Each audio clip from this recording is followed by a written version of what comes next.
जय श्री श्याम। आज हम सुनेंगे सूर्य देव की व्रत कथा। सालों पहले एक बुढ़िया माई सूर्य देव की भक्ति में पूरी तरीके से लीन थी और वह हर रविवार को सुबह स्नान कर घर के आंगन को गोबर से अच्छी तरह लिपाई करके सूर्य देव की पूजा करती थी। फिर सूर्य देव के लिए व्रत रखकर शाम को उन्हें भोग लगाने के बाद ही भोजन करती थी। उस बुढ़िया की भक्ति भावना से सूर्य देव काफी प्रसन्न थे और भगवान की कृपा से उस बुढ़िया माई को किसी तरीके की कोई परेशानी नहीं थी। उस बुढ़िया की खुशी और संपन्नता को देखकर उसकी पड़ोसन को जलन होने लगी। वह बुढ़िया अपनी पड़ोसन के आंगन में बंधी गाय के गोबर से ही अपना आंगन लिपा करती थी। पड़ोसन ने जलन के मारे उस गाय को आंगन की जगह घर के अंदर बांधना शुरू कर दिया।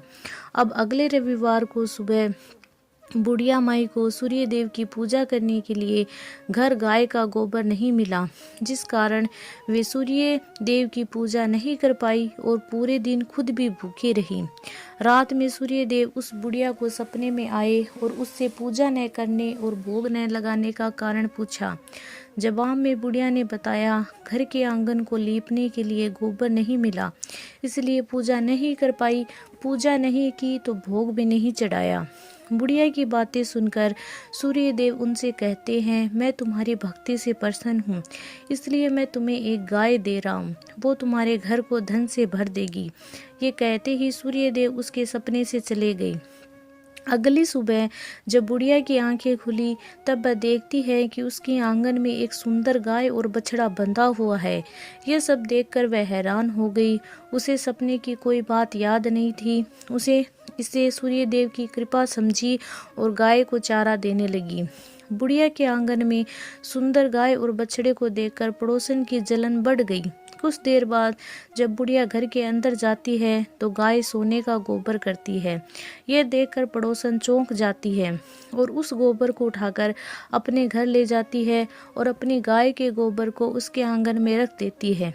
ये सिलसिला कुछ दिनों तक चलता रहा और वह पड़ोसन धनवान हो गई। इधर बुढ़िया माई को किसी बात की खबर नहीं थी, क्योंकि वो सूर्य देव की भक्ति में खोई रहती थी।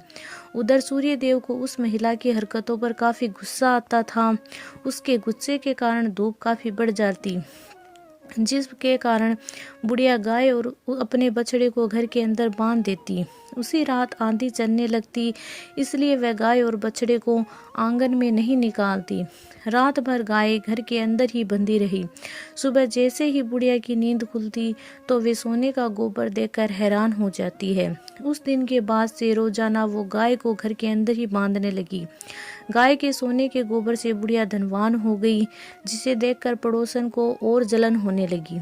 पड़ोसन ने जलन के मारे सोने का गोबर देने वाली गाय के बारे में उस नगर के राजा को बता दिया। राजा को जैसे ही सोने का गोबर देने वाली गाय का पता चला तो उन्होंने तुरंत सैनिकों को भेजकर उसे महल लाने के लिए कहा।